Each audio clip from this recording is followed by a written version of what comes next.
because it did. But we're back now. Hopefully it doesn't happen again, and we'll just keep talking where we left off. So, you were saying something about your R-rated film not happening. Well, I don't know. I've forgotten now. Too much stuff. The last thing I had mentioned was this is why I would highly recommend comics, because even though we'll probably never get an R-rated series or a Star Wars film, the comics kind of they're not gonna curse in the comic. Although actually, now that I say this, they do say like the Star Wars version of cursing in the comics, which they do in the shows as well. But the comics could be a little bit more brutal and more adult themes. So yeah, I would totally recommend, especially like the current comic that I think at times is kind of like intense and brutal, is Star Wars Bounty Hunters by Greg, or not Greg Pak. I'm totally drawing a blank on his name. It'll come to me. But yeah, Star Wars Bounty Hunters. Yeah, we're back. No clue what happens, but we're just picking up where we left off on the last stream. Yeah. So just finished that. This is one that isn't necessarily new, but it's new to me, and it's basically in The Force Awakens there was concept art of Darth Vader being some evil Sith Force ghost, basically. I gotta get all the way back up with the slide.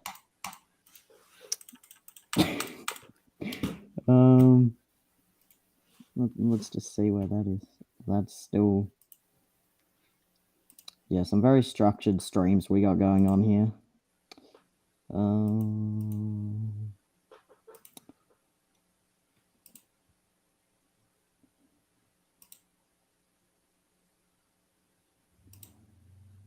I haven't even talked about that yet. Where is it? Here we go. Okay. We got there. So this is some concept art for like Darth Vader coming back and being basically some sort of weird Force ghost combined with Anakin. Here it is. So, in a much different scenario for Kylo Ren.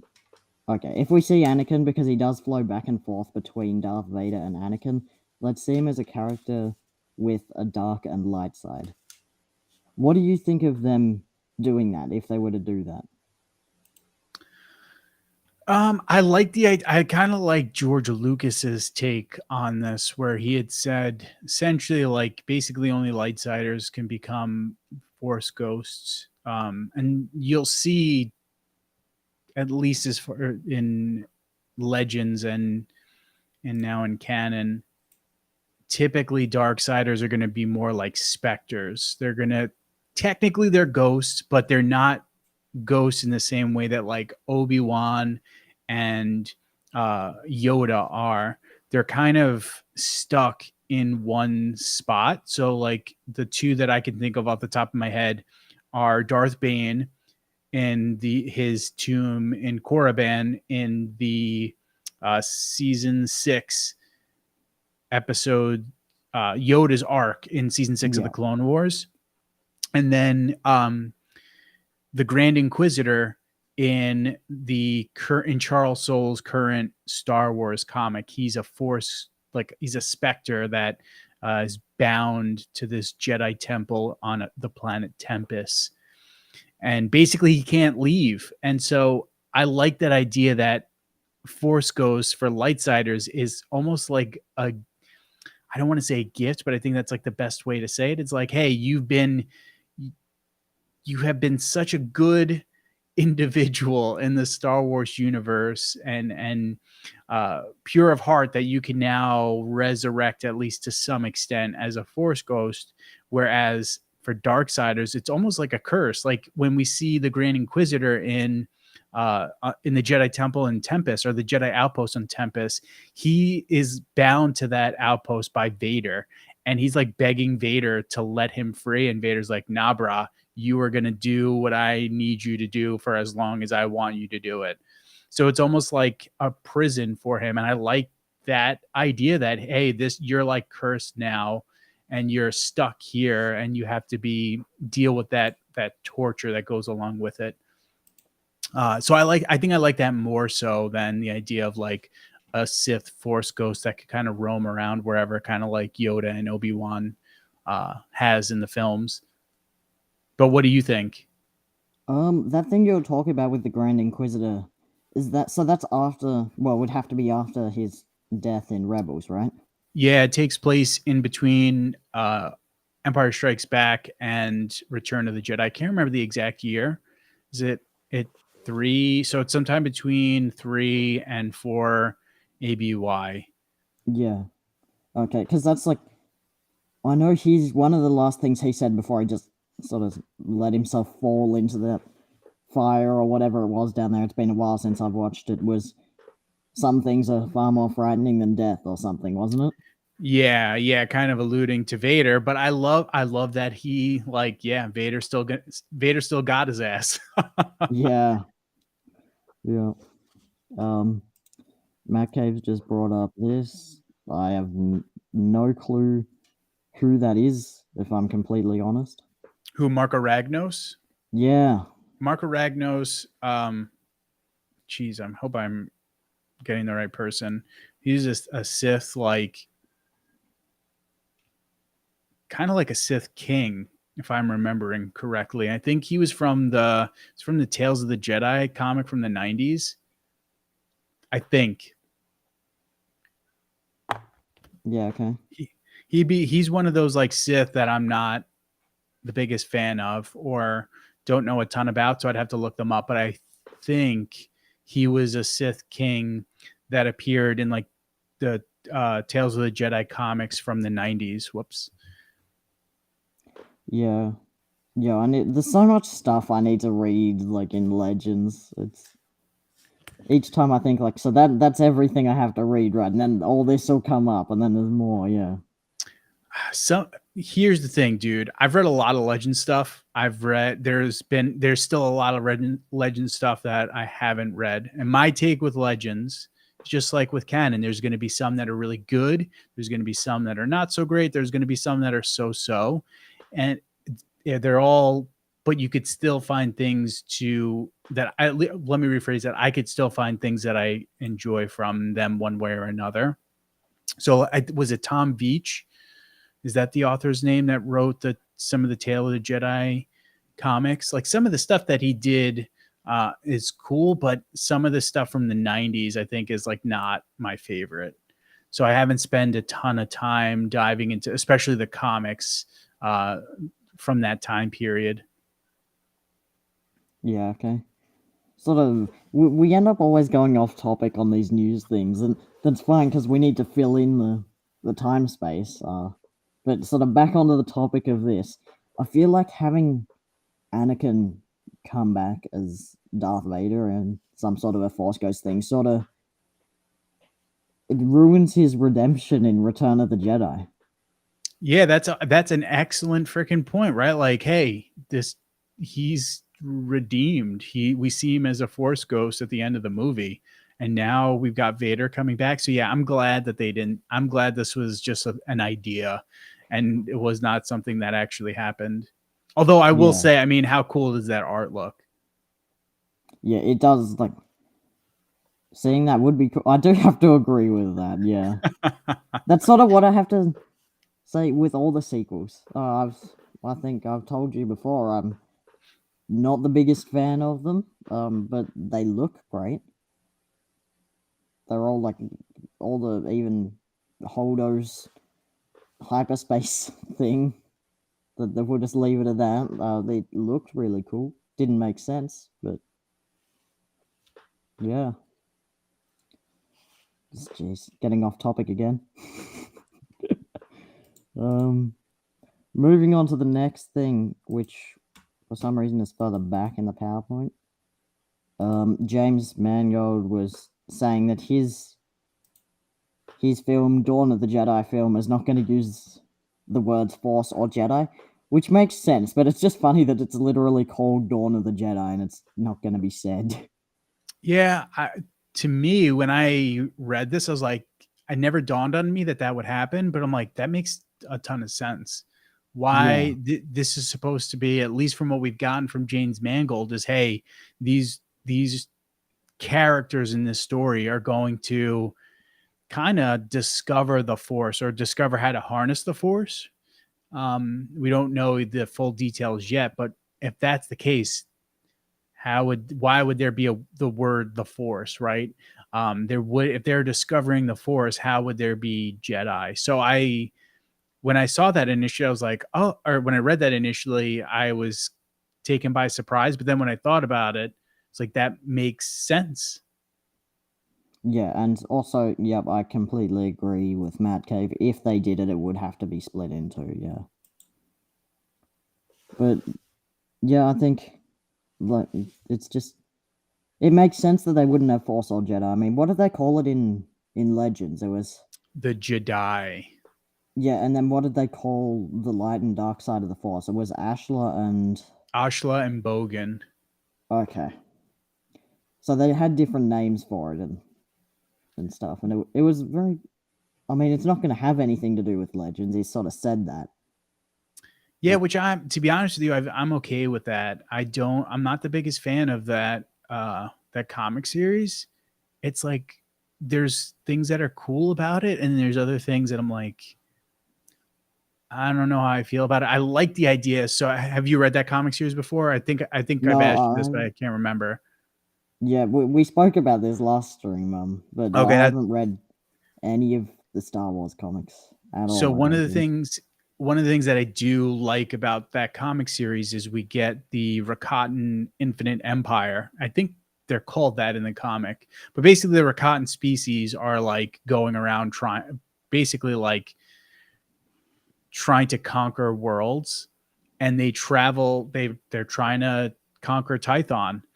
And I actually think that that's one thing that is dope in that comic series. And like the Rakatan are dark side Force users, and they're badass in that comic. So like that would be dope to see something like that. But then there's other aspects of that series where I'm not the biggest fan of. Yeah. So now that's done. We've got one final thing that's probably going to take up quite a bit of time to talk about. It's this article by Screen Rant that's basically the 10 questions surrounding Jedi Survivor, because all right, let's do it. Apparently they were left unanswered. Oh, that's right. Dave Filoni thought Baby Yoda was a bad idea. It happened. Done. But moving on. So, 10 biggest questions Star Wars Jedi Survivor never answered. First question. Is there anything else in the Koboh Abyss? What are your thoughts on that one? Man, I never even thought about it.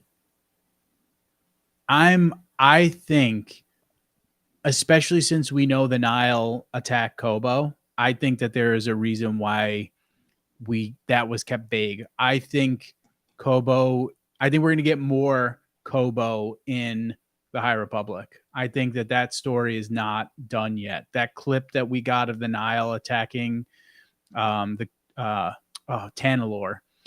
I think we're going to see that play out in phase 3. So I think that was done purposely. Oh yeah, and quick thing for anyone watching, there is going to be spoilers. Oh yeah, we probably should have said I think it's kind of a given if we say we're talking. How long has the game been out for? It's like a month, 2 months now? At least a month, yeah. So I would hope that if you're watching this, you've played the game. But yeah, spoiler alert. Yeah. So there's that. I think I'd have to say there's no other planets. It could be cool if there was something like that creature in Solo that was, I forget what happened to it, what it was called, but the massive thing in Solo in the Castle Run.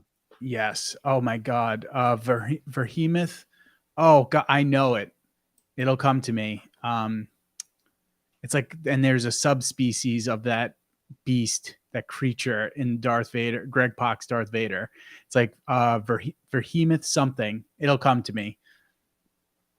Yeah, I mean, that'd be cool. Something massive like that that's just somewhere in the Koboh Abyss. That would be dope, dude. That would be so sick. Anyway, we can't spend too long talking about it, otherwise this stream will go forever. what was Bode's true mission? I sort of thought this was somewhat obvious. Infiltrate Cal's team, kill I was Cal, gonna and yeah. I was gonna say infiltrate Cal. Like my take was he's infiltrating like Saw's group, trying to, because Saw is my thought a well-known rebel. Probably at this, no, I shouldn't say probably. He absolutely is, He is, right? yeah. So my thought is that Bode's mission was to infiltrate Cal, working with Saw, and to basically allow the Empire an opportunity to take them out. Yeah, and I mean, it was just sort of building trust between him and Cal so he could basically kill him. And then that was his mission from the Empire. That wasn't what he wanted to do necessarily, but that was the mission the Empire gave him. Yeah, and what was the guy? What was his superior officer's name? I'm drawing a blank. Denvik? Denvik. Yeah, there you go. But yeah, Matt Caves just said ultimately his mission was to protect his daughter by any means possible. Yeah. Yes, that was his personal one. That wasn't Yes. the Empire's. Yeah. Moving on to the. I'm kind of surprised by that question. Like, bro, I thought that was totally answered in the game. That's why I've sort of added this, because there's a few that are like, yeah, well, it's just having that tech moment. Well, I thought it was obvious. Will Cal be tempted by the dark side again? Yes, that's just a given for old Jedi. I think so. Yeah, I like that. I like that we got that. Like that was one of the quotes we hear at the start of the game is Seer talking to Cal about that, and I like that's definitely a recurring theme that we see in Star Wars is characters being tempted by the dark side and then, you know, becoming stronger Jedi by not being seduced by the dark side. So I like that. I like that we are seeing Cal being tempted by the dark side. And I'm assuming there's going to be another sequel. And I would imagine we'll see Cal become a stronger Jedi once he realizes, like, bro, the dark side, this is not the way to go about doing things.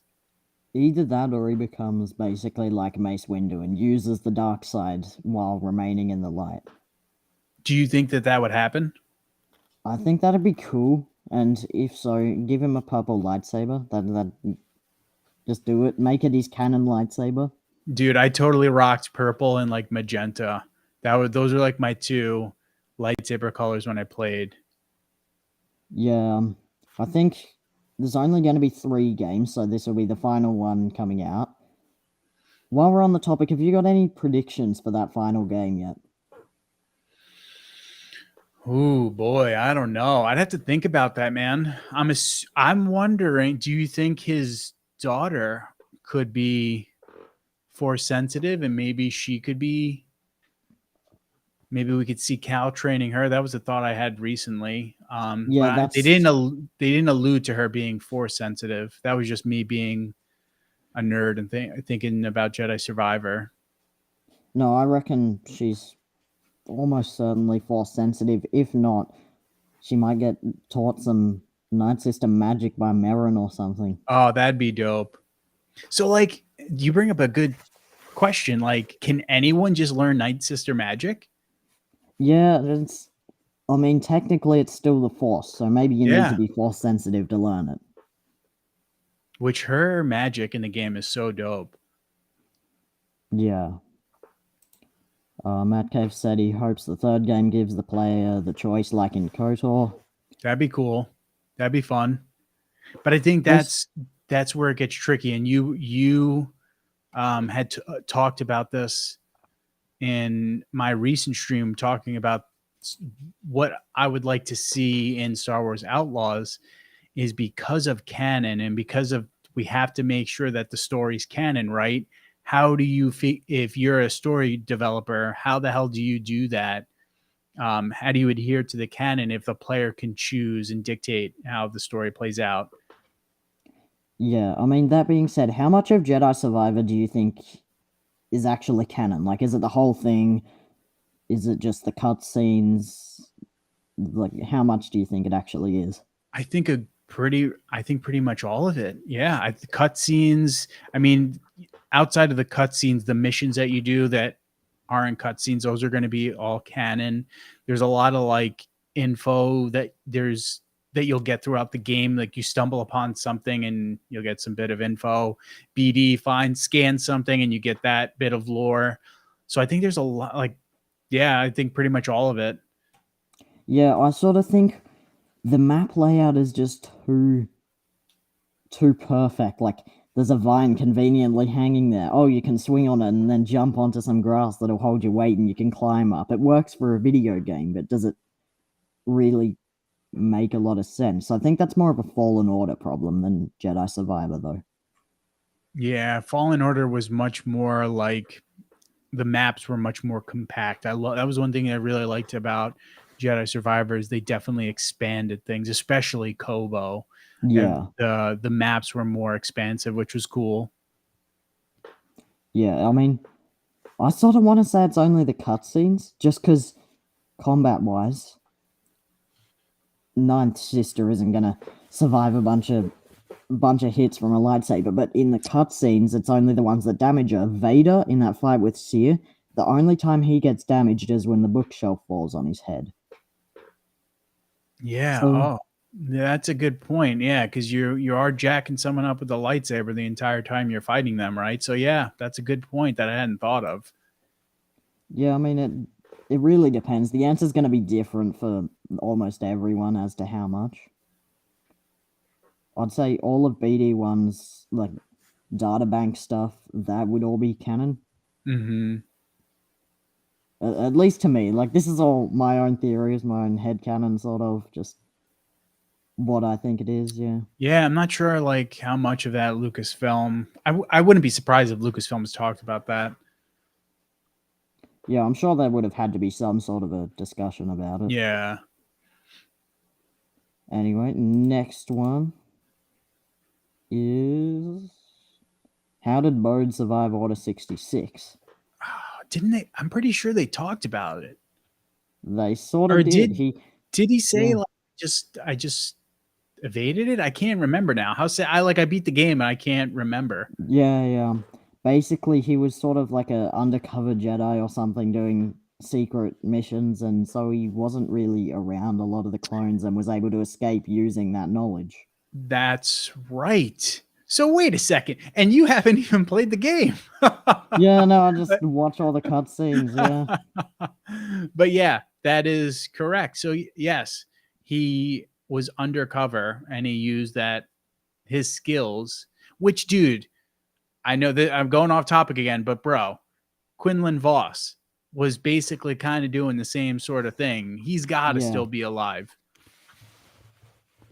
Yeah. So that's another sort of one where, come on, Screen Rant, this is this is sort of obvious. Yeah, I'm kind of surprised by this question as well.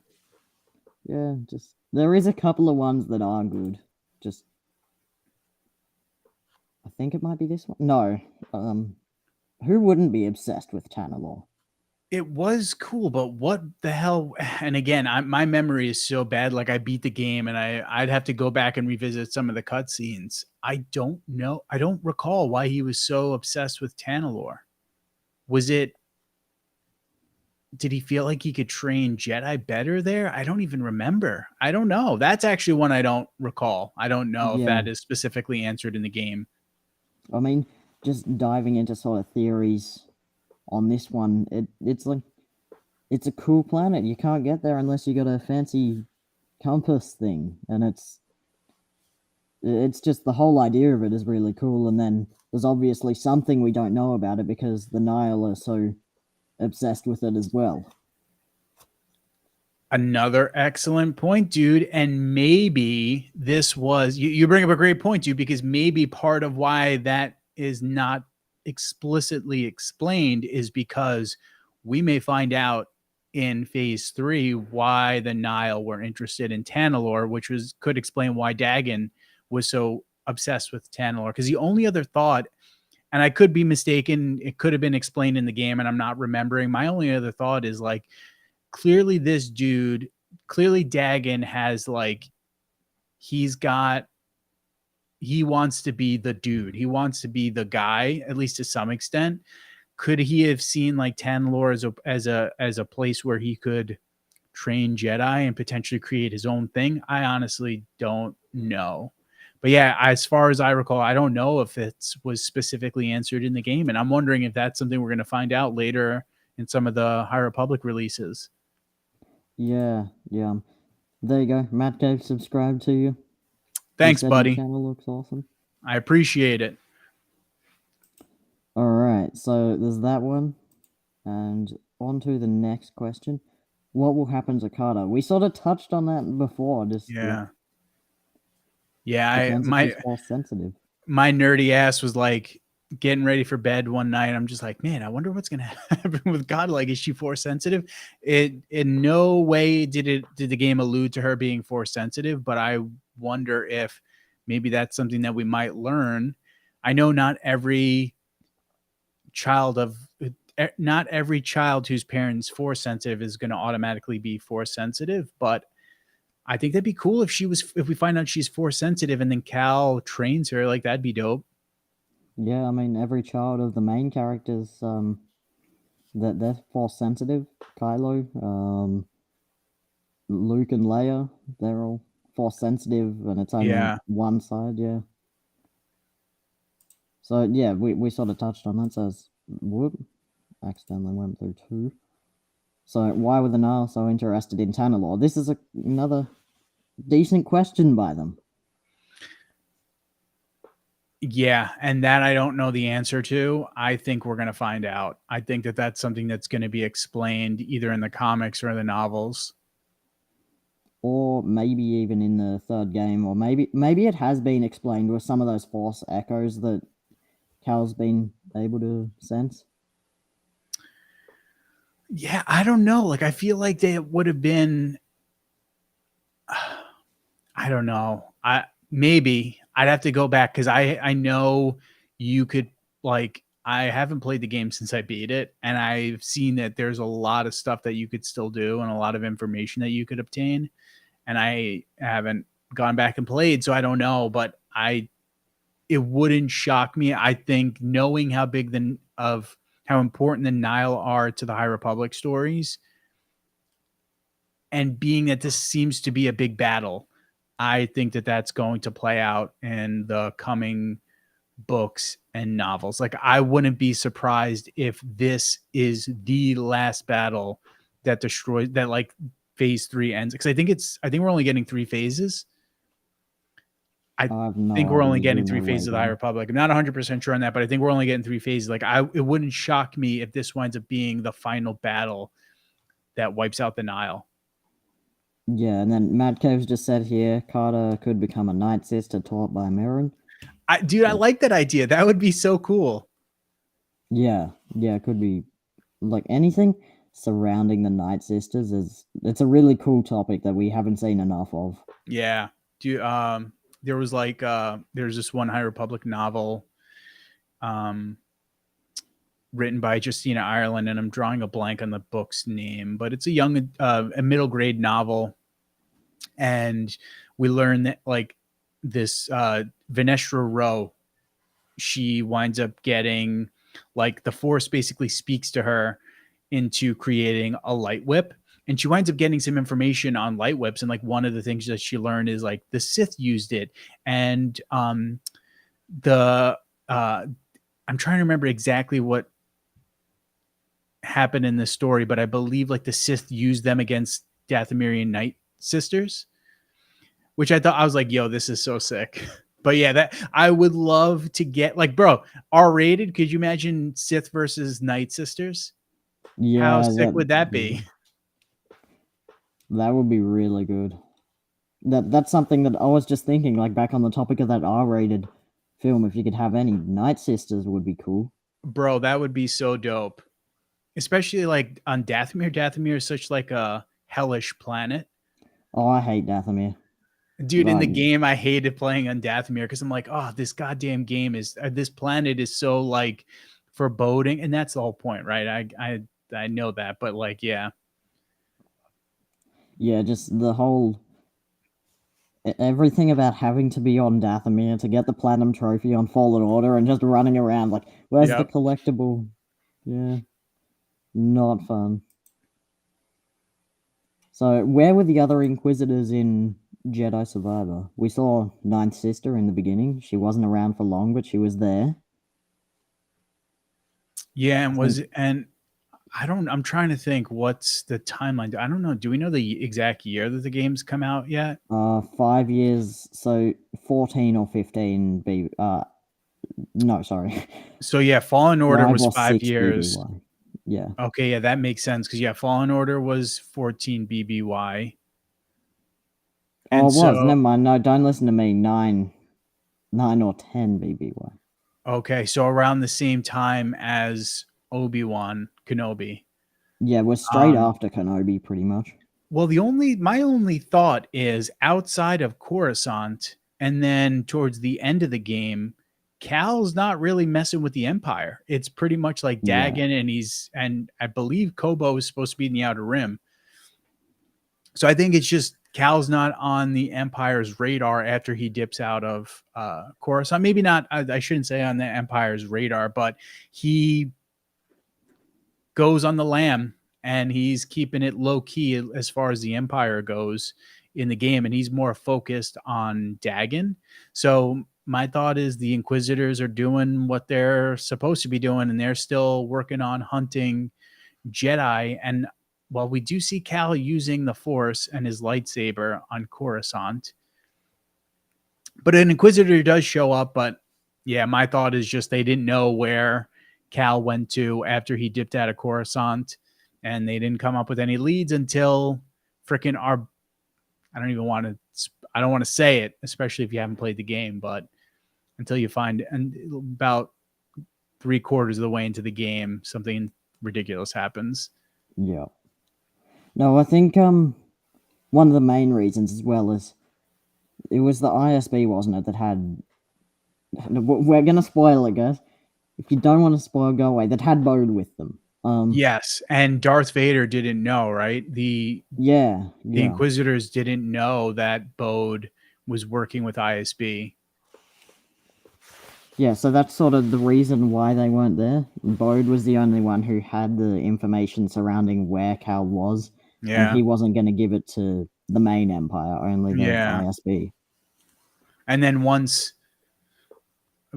Bode figured out that hey, I could use Tanalorr, I could take Kata to Tanalorr. That's when he basically squealed on Seer and the uh, the network. And that's why Yeah, you see Darth Vader show up, because at that point, Darth Vader had no clue what Bode was doing, because Bode was working for Denvik, and Denvik was keeping that hush hush. yeah. Alright, 2 more to go. What do we got? I can't even remember. What will happen to the people on Koboh?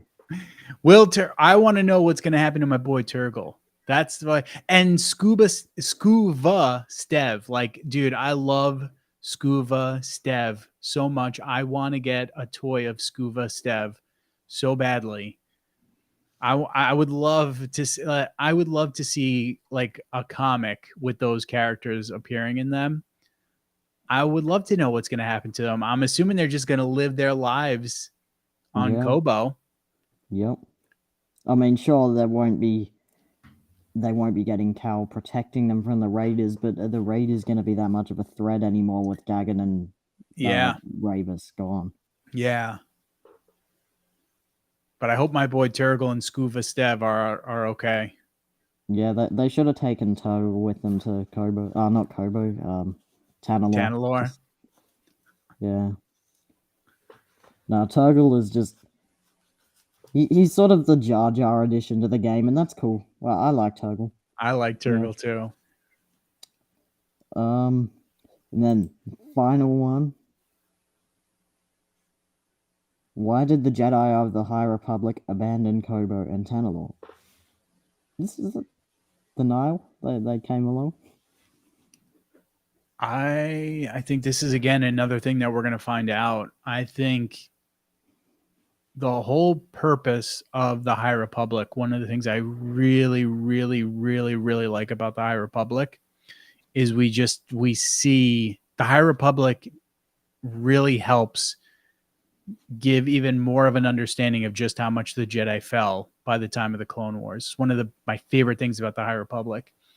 And I think what we're going to see in phase 3 is let's just say Tanalorr winds up being the big battle that the Jedi wipe out the Nile. I think that it's going to be so terrible, or the Jedi are going to be forced to do something so terrible that that's when we start to see them make that switch into becoming the Jedi Order that we see during the prequels and in the Clone Wars. And I think that could be what spurs them to abandon Koboh. In the High Republic, there's Jedi outposts strewn throughout the galaxy. And the idea is, hey, we've got bigger Jedi temples like in Coruscant, but these outposts allow us to have just a handful of Jedi that could operate in sectors where, Jedi wouldn't be able to get to. And then this way they could take care of hopefully a good chunk of the galaxy. Whereas once we get to the Clone Wars, we see them pretty much only operating on Coruscant. And so I wonder if what we're going to see is whatever happens towards the end of phase 3 is the Jedi kind of saying, hey, let's bring it back to the core. And we're going to basically just operate on Coruscant and we're going to become much more dogmatic. I think that that's something that we're going to find out later in the High Republic. Yeah, I hope we do. Or just even if we don't in Jedi Survivor 3, like I said, like have some more flashbacks. Or, yeah. But yeah, that's about it for the news from this week. So I don't know when the next live stream will be. Maybe Tuesday night. Wait, no, sorry, Monday night for most of you in America. Tuesday morning if you're in Australia or places nearby. But yeah, we're going to leave the stream at that. Thank you everyone for watching, and may the Force be with you. Also, check out Star Wars Transmissions channel if you haven't already.